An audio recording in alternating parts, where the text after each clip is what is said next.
صورت ہے سورۃ القدر۔ القدر، قدر کا کیا مطلب ہے؟ ایک بڑی ویلیو والی شے، قابل قدر چیز۔ تو اس صورت کا موضوع ہے لیلۃ القدر کے فضائل۔ شب قدر جو ہے اس کے فضائل کے بارے میں اس صورت کو نازل کیا گیا ہے۔ اللہ تعالیٰ نے کچھ خبریں بھی اس صورت میں ہمیں دی ہیں۔ شروع ہوتی ہے بسم اللہ الرحمن الرحیم، انا انزلناہ فی لیلۃ القدر، بے شک ہم نے انزلناہ نازل کیا ہم نے ہو اسے فی لیلۃ القدر، لیلۃ القدر میں۔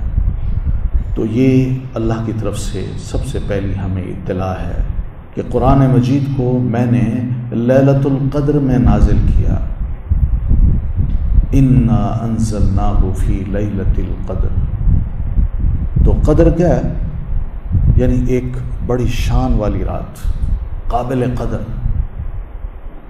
اسی کو قرآن مجید کی سورۃ الدخان میں اللہ تعالیٰ نے یوں فرمایا، انا انزلناہ فی لیلۃ مبارکۃ، بے شک ہم نے اتارا اس قرآن مجید کو ایک ایسی رات میں جو بڑی بابرکت رات ہے۔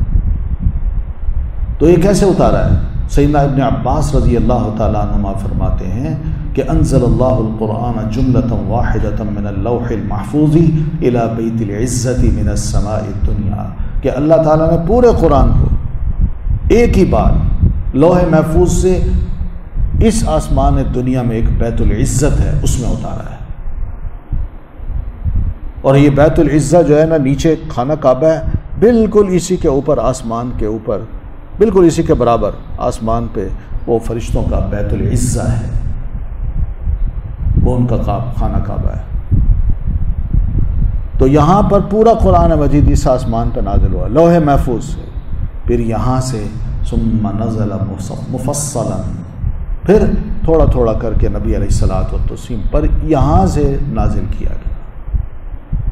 بحسب الوقائع، جیسے واقعات بنتے گئے، ضرورتیں پیش آتی گئیں، اللہ تبارک و تعالیٰ قرآن مجید اتنا ہی نازل کرتے گئے۔ اور یہ نزول جو ہے نا تقریباً فی 23 سنۃ، 23 سال کے قریب یہ نزول ہے چھوٹی سی کتاب جس کو ہم نے 1 سال میں پڑھ لیا، اور نبی علیہ الصلوۃ والتسلیم پر یہ چھوٹی سی کتاب تھوڑی تھوڑی کر کے نازل ہوئی اور 23 سال اس پہ لگے۔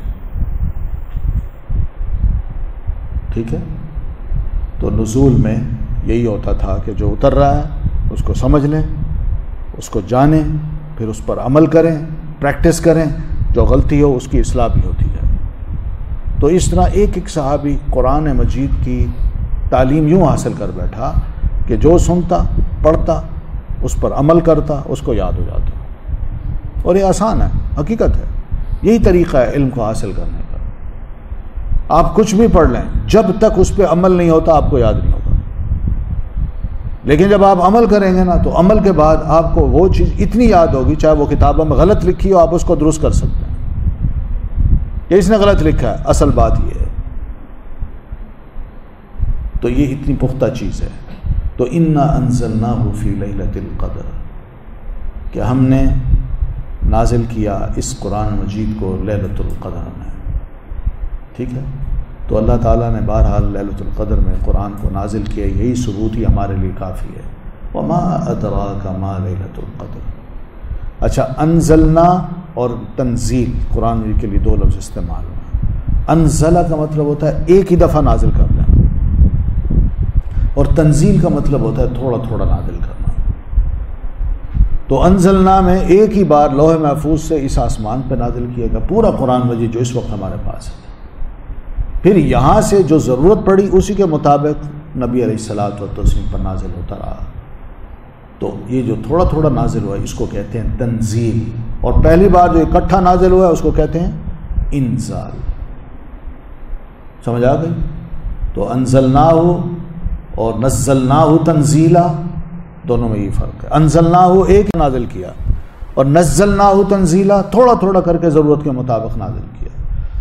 پھر فرمایا وما ادراک ما لیلۃ القدر، اور کیا چیز بتائے آپ کو کیا ہے لیلۃ القدر؟ یہ ہے تو سوال، مگر اس سے مراد کیا ہے؟ دوسرے کو ذرا تھوڑا سا آگاہ کرنا ہے کہ اس کی اہمیت کو آپ سمجھیں کہ لیلۃ القدر کیا چیز ہے۔ یہ رات وہ ہے جس میں ساری معاملات کو اندازے کے مطابق طے کر لیا جاتا ہے اور اس کے فیصلے کر دیے جاتے ہیں۔ قدر تقدیر کے معنی میں یہاں ٹھیک ہے کہ، اور دوسرا مطلب میں جیسے بتا چکا ہوں، قابل قدر رات ہے، یعنی جتنی بھی سال کی راتیں ہیں ان کے مقابلے میں یہ رات بڑی قابل قدر ہے اور اس کی قدر انسانوں کو کرنی چاہیے۔ آگے خود سمجھا دیا، لیلۃ القدر، جو لیلۃ القدر ہے، خیر بہتر ہے، من 1000 شہر، 1000 مہینوں سے۔ مراد یہ ہے کہ 1000 مہینے انسان عمل کرے، روزے رکھے، نمازیں پڑھے، قیام اللیل کرے، جو بھی کرے، اس رات کی جو عبادت ہے وہ ایک طرف، اور 1000 مہینوں کی عبادت اور روزے اور قیام ایک طرف، یہ ان سے بھی زیادہ بہتر ہے۔ خیر ان کا مطلب زیادہ بہتر ہے، من 1000 شہر، 1000 مہینوں سے۔ 1000 مہینوں سے مراد یہ 1000 مہینوں کی عبادت سے، 1000 مہینوں کے قیام سے، 1000 مہینوں کے روزوں سے، یہ اس سے زیادہ بہتر ہے اجر و ثواب کے اعتبار سے۔ بہتر کا کیا مطلب ہے؟ اجر و ثواب کے اعتبار سے، اور اسی طرح نیکی کے اعتبار سے۔ یہ بھی ایک قسم کی ہمیں آگاہی اللہ تبارک و تعالیٰ نے فرما دی۔ اور پھر نبی علیہ الصلاۃ والتسلیم خود بھی آپ فرمایا کرتے تھے اپنے خطبوں میں، جو ہی رمضان آتا تو آپ فرماتے ان لوگوں قد جاءکم شہر رمضان، تمہارے پاس رمضان کا مہینہ آ گیا ہے، شہر مبارک، یہ بڑا مبارک مہینہ ہے، افترض اللہ علیکم صیامہ، اللہ نے تم پر اس مہینے کے روزے فرض کیے ہیں، تفتح فی ابواب الجنہ، جس میں اس میں جنت کے دروازے کھول دیے جاتے ہیں، وتغلق فیہ ابواب الجحیم، اور جہنم کے دروازے بند کر دیے جاتے ہیں، وتغل فیہ الشیاطین، اور شیطان اسی مہینے میں جکڑ دیے جاتے ہیں زنجیروں میں، فیہ لیلۃ، اس رمضان کے مہینے میں ایک رات ایسی ہے، خیر من 1000 شہر، جو ایک ماہ کی 1000 مہینوں کی عبادت، قیام اور روزوں سے زیادہ بہتر ہے۔ آپ فرماتے ہیں من حرم خیرہا، جو اس رات کی خیر سے محروم ہو گیا، فقد حرم، تو واقعی وہ محروم ہو گیا، تو محروم نہیں ہونا چاہیے۔ آپ فرماتے، آپ کا ارشاد ہے، من قام لیلۃ القدر ایمانا واحتسابا غفر له ما تقدم من ذنبہ، جو شب قدر کو قیام کرتا ہے اور اس کی نیت اللہ سے ریوارڈ لینے کی ہے اور ایمان ہے کہ اللہ کا حکم ہے، تو آپ فرماتے ہیں اس کے سارے پچھلے گناہ اللہ معاف کر دیتا۔ تو یہ بڑی مبارک رات ہے۔ تو 1000 مہینے کتنے سال بنے؟ 83 سال 4 ماہ، 83 ایئرز، ٹھیک ہے نا؟ تو یہ ہے ہماری زندگی ہے اتنی، سوچا جائے تو 83 سال کون جیتا ہے؟ اس سے پہلے بندہ فوت ہو جاتا ہے۔ لیکن سال میں اگر یہ رات آتی ہے رمضان کی، اور اس رات انسان ذرا جاگ کے قیام کر لے، دعائیں کر لے، عبادت کر لے، تو اللہ فرماتے ہیں یہ عبادت اس ساری زندگی کی عبادت سے زیادہ بہتر ہے۔ تو بہرحال اس کا اہتمام مسلمان اس لیے کرتے تھے، اور اس رات میں اللہ کا خوب ذکر بھی ہوتا تھا، اور تلاوت قرآن بھی خوب ہوتی تھی، اور اللہ کا حکم جو ہے نا وہ بہرحال مانا بھی جاتا تھا کہ ٹھیک ہے اللہ جو فرماتے ہیں ہم آئندہ ایسے کریں گے۔ وجہ کیا ہے؟ تنزل الملائکہ، اتنی مبارک رات ہے کہ اترتے ہیں فرشتے، والروح، اور روح سے مراد جبریل امین، فیہا، اس مبارک رات میں، باذن ربہم، اپنے رب کے اذن سے، من کل امر، ہر کام کے لیے۔ تو فرشتے اترتے ہیں اس رات کو، آسمانوں سے زمین پہ آتے ہیں، جبریل امین ان کے ساتھ ہوتے ہیں۔ جو فرشتے اترتے ہیں اتنی کثرت سے اترتے ہیں اس رات پہ کہ مراد یہ کہ وہ برکتیں لے کے آتے ہیں، بہت زیادہ ان کی تعداد ہوتی ہے، اور وہ پھر ان کے ساتھ ساتھ برکتیں بھی بہت ہوتی ہیں، بے شمار ہوتی ہیں۔ تو اس لیے اس رات کو تلاوت بھی کرنی چاہیے، قرآن بھی پڑھا جائے، ذکر بھی کیا جائے، ٹھیک ہے.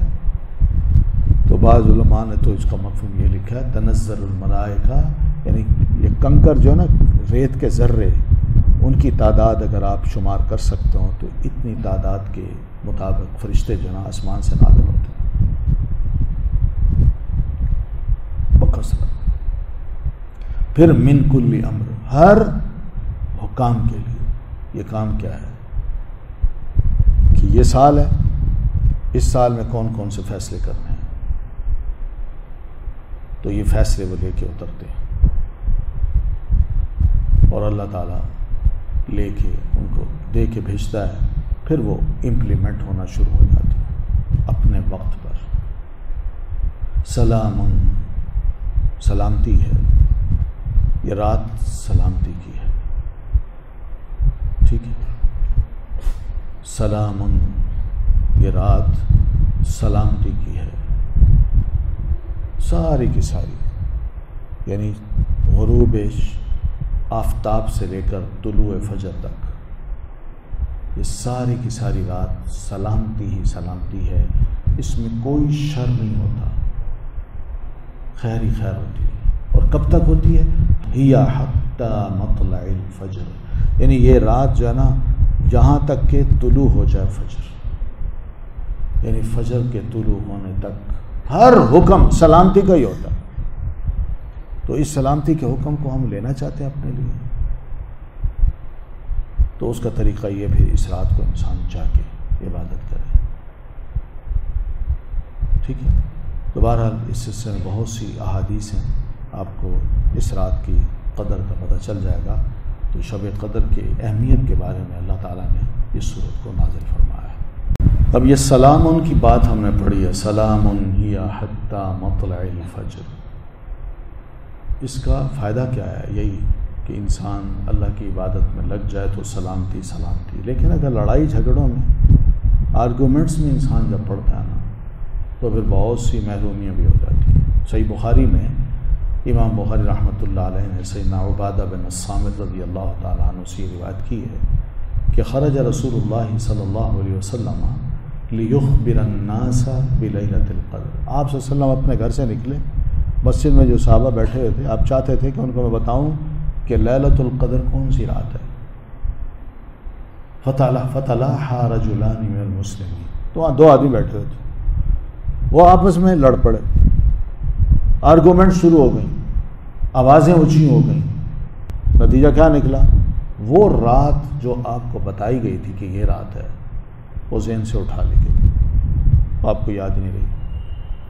تو قال النبی صلی اللہ علیہ وسلم، تو رسول اللہ صلی اللہ علیہ وسلم نے فرمایا صحابہ کو، خرجت لاخبرکم، میں تو نکلا تھا کہ تمہیں بتاؤں یہ رات کون سی ہے.